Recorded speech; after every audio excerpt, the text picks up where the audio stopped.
Next हम लोग physiology में देखेंगे रेस्पिरेटरी सिस्टम में हिस्टोलॉजी ऑफ रेस्पिरेटरी ट्रैक्ट। हमने जो देखा अपना रेस्पिरेटरी ट्रैक्ट जो होता है उसकी क्या हिस्टोलॉजी है एग्जैक्टली जो इसमें हिस्टोलॉजी में देखने वाले हैं रेस्पिरेटरी ट्रैक्ट की, वो आपके ट्रैकिया से लेके एल्वोलाई तक है। ट्रैकिया से लेके एल्वोलाई तक है। जो मैंने इससे पहले वीडियो बताया था आपको, जो वाइबल जोन के अकॉर्डिंग जो रेस्पिरेटरी ट्रैक्ट को दो पार्ट में उन्होंने डिवाइड किया था, एक कंडक्टिव जोन और एक रेस्पिरेटरी जोन।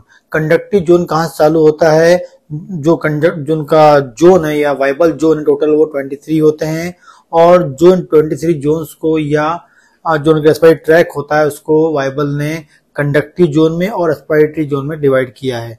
0 से लेके 16 तक, 0 जोन से लेके 16 जोन तक कंडक्टिव जोन होता है, और 17 नंबर के जोन से 23 तक होता है आपका रेस्पिरेटरी जोन कहलाता है। ठीक है, तो इस प्रकार से एग्जैक्टली यहाँ जो हिस्टोलॉजी में देखेंगे वो इस पार्ट की हम लोग देखेंगे ट्रैकिया से लेके एल्वोलाई तक। जो मेन मोस्ट इंपॉर्टेंट जो रेस्पिरेटरी ट्रैक का पार्ट होता है, यही इंपॉर्टेंट रेस्पिरेटरी ट्रैक होता है। ठीक, तो देखते हैं histology of trachea and bronchi. ठीक है, तो यदि आप डायग्राम में देखें तो ट्रैकिया ऐसा आता है, फिर बाइफरकेट हो जाता है मेजर ब्रोंकस में, और ये आपके मेजर ब्रोंकस हो गए।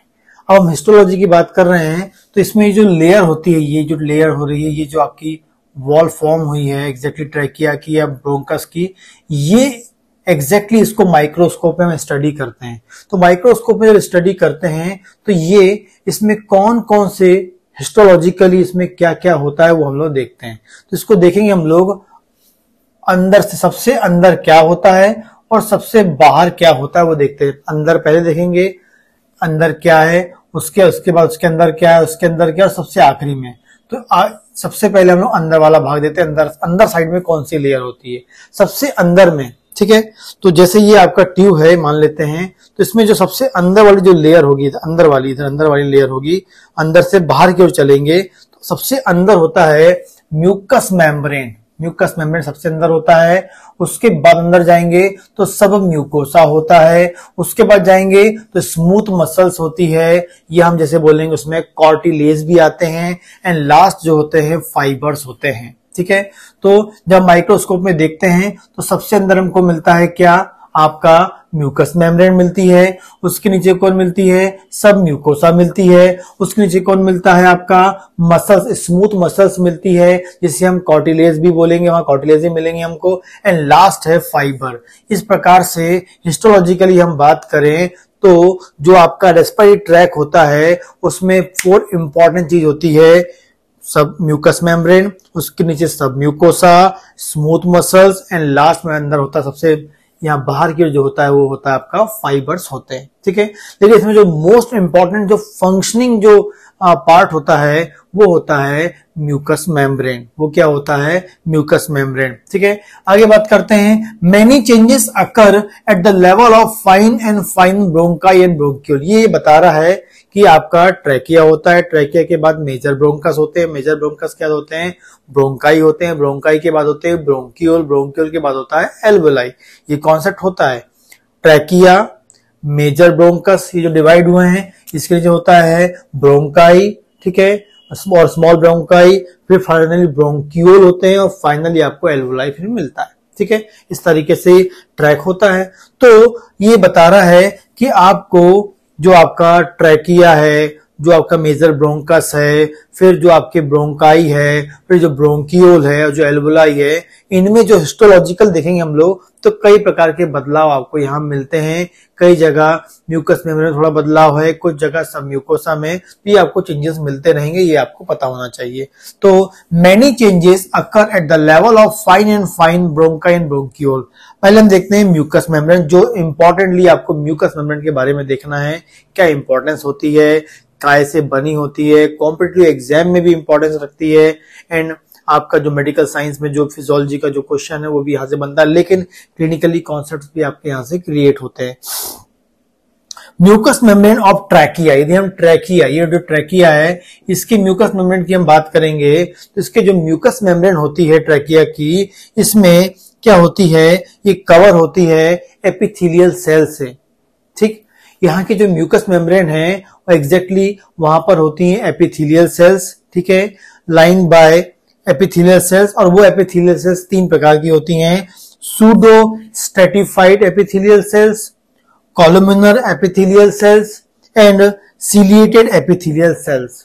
जो म्यूकस मेम्ब्रेन है, mucus membrane of trachea, trachea की जो म्यूकस मेम्ब्रेन है वो line by pseudo stratified epithelial cells, columnar epithelial cells and ciliated epithelial cells से कैसी होती है, लाइन होती है, या उसके एग्जैक्टली जो म्यूकस मेम्ब्रेन है वो काई की बनी है, एपिथेलियल सेल्स की बनी है। और वो एपिथेलियल सेल्स में क्या है आपका, pseudo stratified, columnar and ciliated epithelial sales होती है। ये आपको याद होना चाहिए।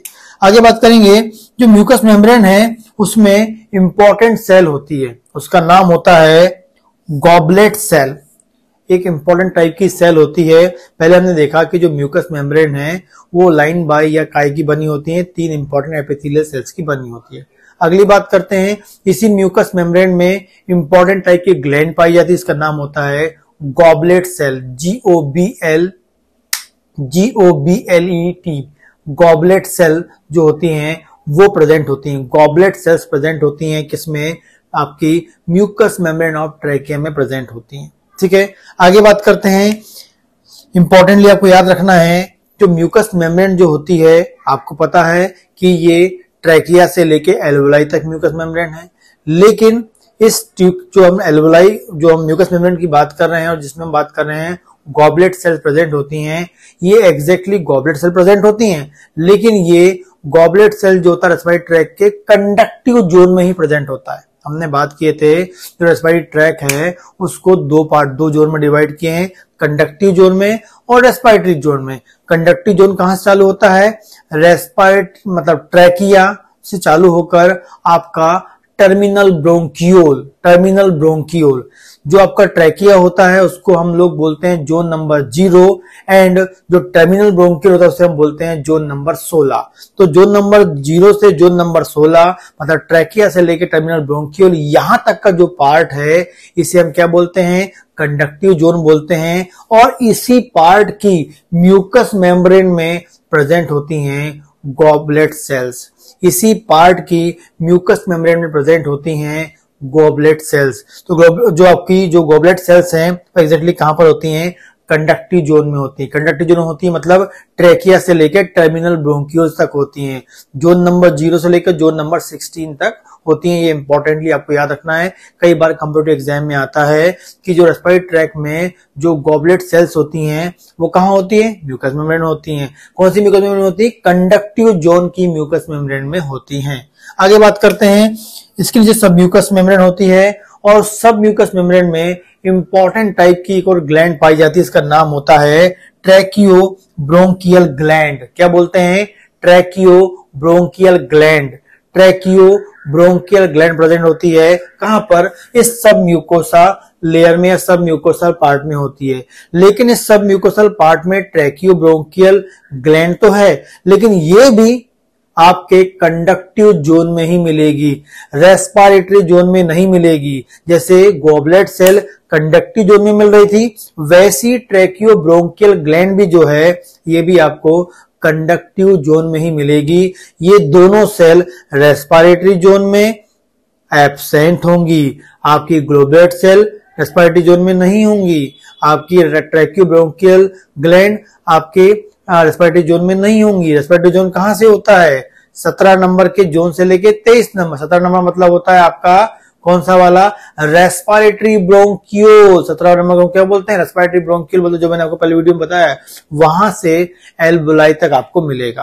तो इस प्रकार से goblet cell and tracheo bronchial gland जो कंडक्टिव जोन की म्यूकस मेम्ब्रेन में तो है लेकिन कंडक्टिव जोन की म्यूकस मेम्ब्रेन आपको मिलेगी। आगे बात करते हैं, यहाँ जो एपिथेलियल सेल्स होती हैं रेस्पिरेटरी ट्रैक की जो एपिथेलियल सेल्स होती हैं मतलब आपकी pseudo stratified, columnar and ciliated जो एपिथेलियल सेल्स हैं ये एग्जैक्टली क्या होती हैं, कवर्ड होती हैं दो टाइप के फ्लूइड से।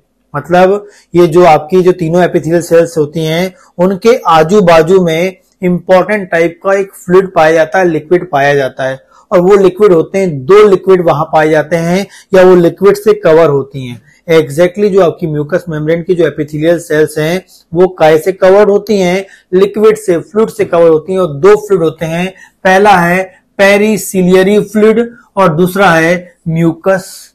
पहला है पैरासिलियरी फ्लूइड और दूसरा है म्यूकस। ठीक, तो इंपॉर्टेंट पॉइंट याद रखना है कि जो आपके रेस्पिरेटरी ट्रैक की जो म्यूकस मेम्ब्रेन है, जहां पर एपिथेलियल सेल्स हैं या एग्जैक्टली वो एपिथेलियल सेल से कवर है या वहां एपिथेलियल सेल्स प्रेजेंट हैं, वो एपिथेलियल सेल्स जो हैं वो दो फ्लूइड के द्वारा कवर होती हैं या वहां दो फ्लूइड पाया जाता है। पहला है पेरीसिलियरी फ्लूइड और दूसरा है म्यूकस।